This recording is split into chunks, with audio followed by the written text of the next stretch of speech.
Welcome to our next learning objective, where we discover what makes a qualifying dependent. What really makes them? Okay, so dependents.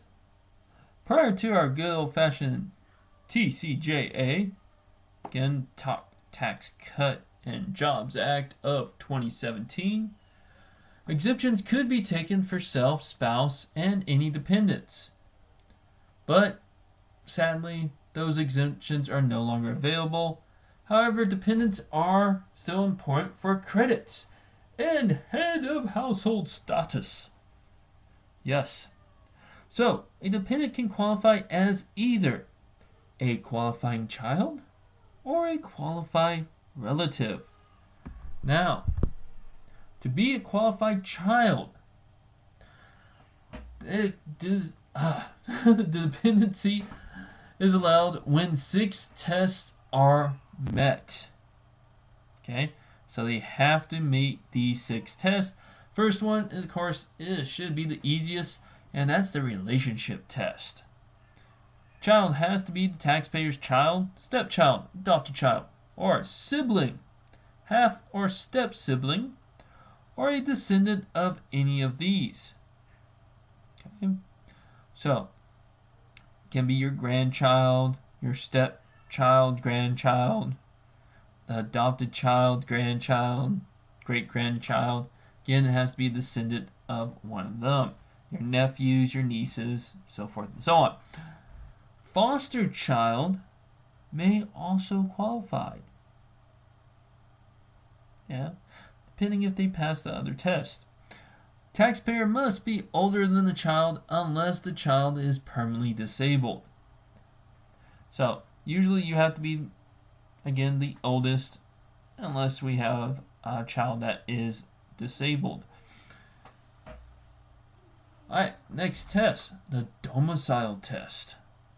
Okay, so the child has to have the same principal place of abode, I like how they put that, as taxpayer for more than half the year.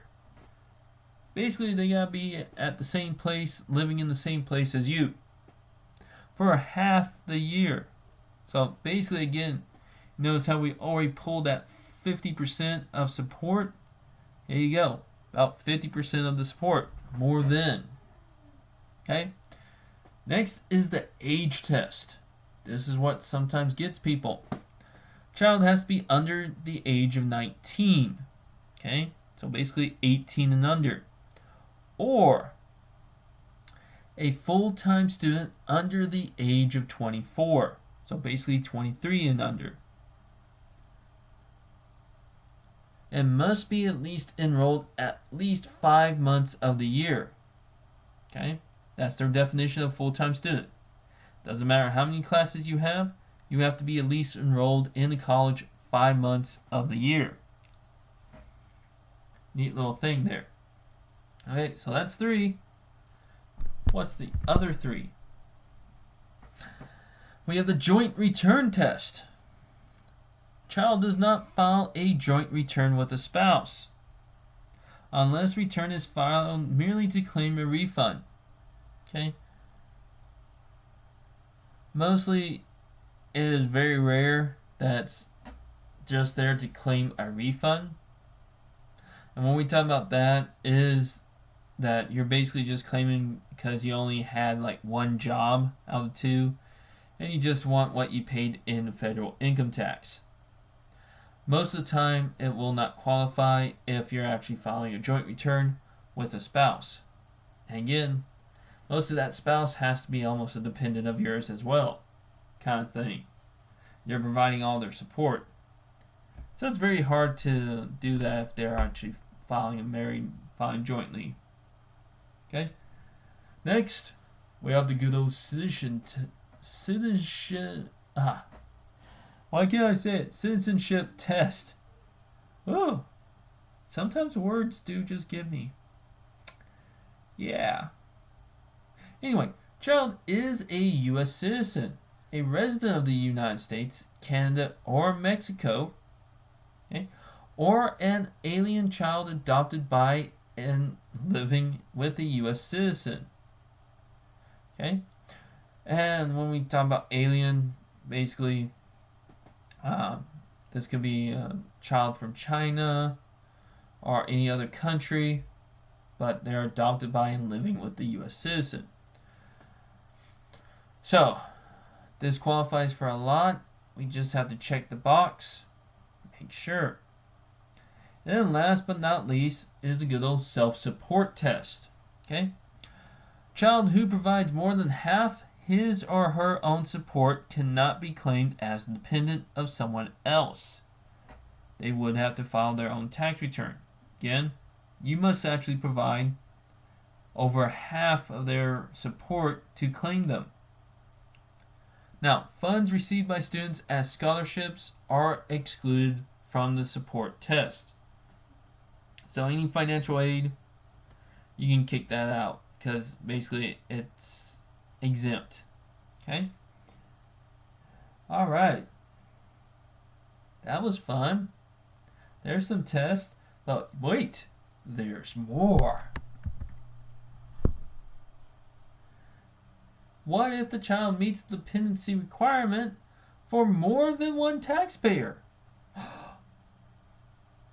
Talk about the child may have two parents and they're separated? Now, if this happens, and they do qualify for more than one taxpayer, now, these are if scenarios.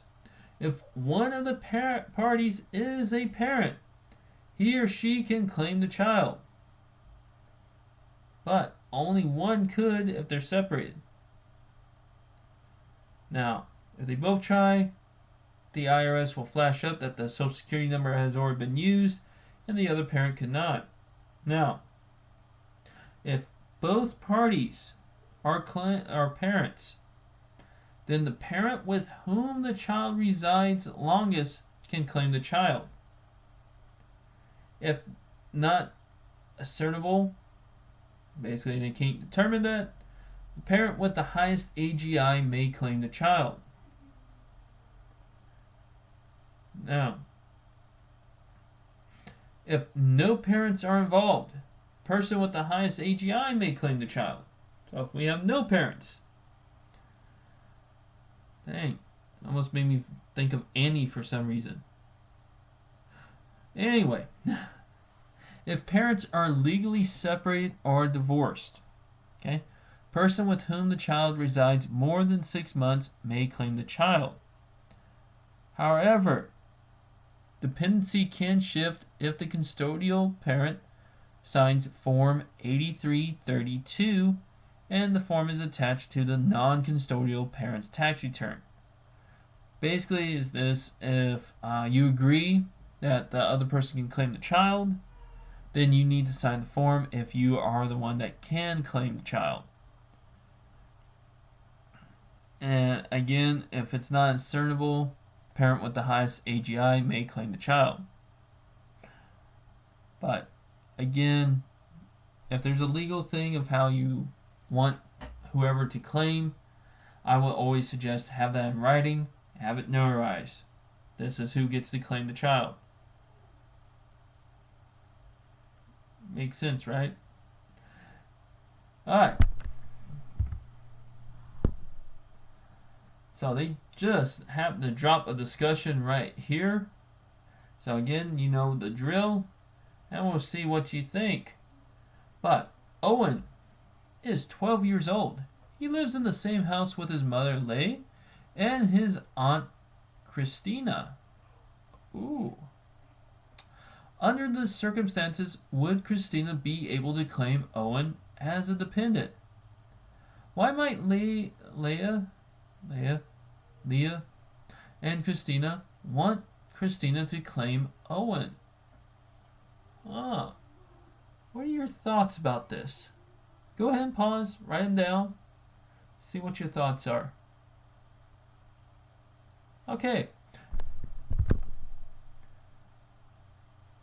Now, since Leah is Owen's mother, she has the right to claim Owen as dependent. Again, parent rules.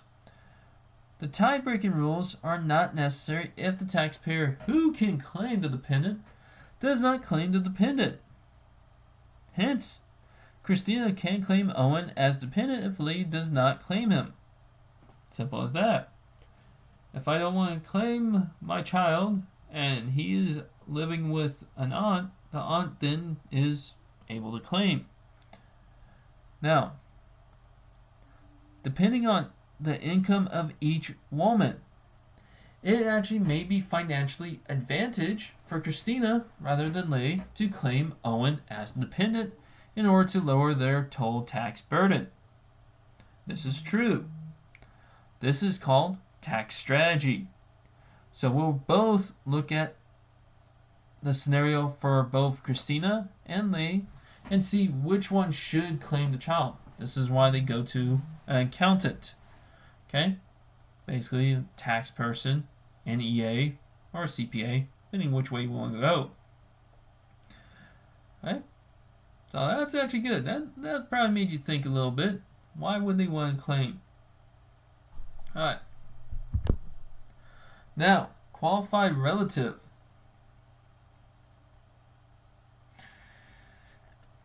Has its own sets of rules. Well, a few of them are from the qualified child. Now, they can be dependency exemption, may be granted for a qualified relative who is not a qualified child, means they probably failed one of the other tests, based on the following five tests now. Sorry. First one, relationship or member of the household test. Okay. An individual must either be a relative of the taxpayer or a member of the household for the entire year. Okay. Broad list of qualifying relatives. That's what it basically is. It can be a roommate on this one because they are a member of the household for the entire year. It has to be the entire year. Okay. Second, gross income test. That individual may not have gross income equal or in the excess of $4,300. It's a low amount, but there is people that are like that. Mostly, again, children. Support test. Dependent must receive over half of his or her support from the taxpayer. Again, a lot of times have to qualify for that. Next, there's that joint return test again. So, dependent may not file a joint return unless it's merely to claim that refund. And then the citizenship test.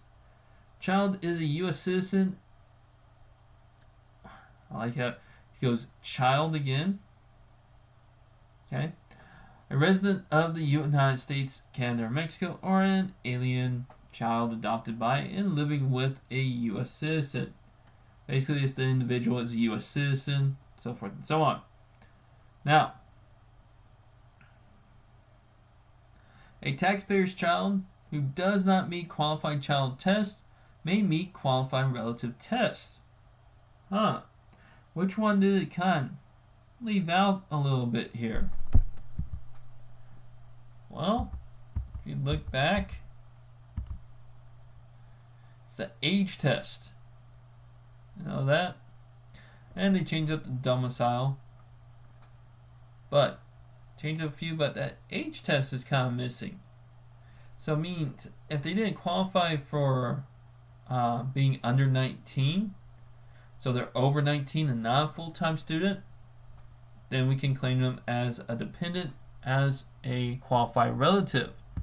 Same thing if they're over 24. I mean, not over 24, over 23, because that's 24 and under.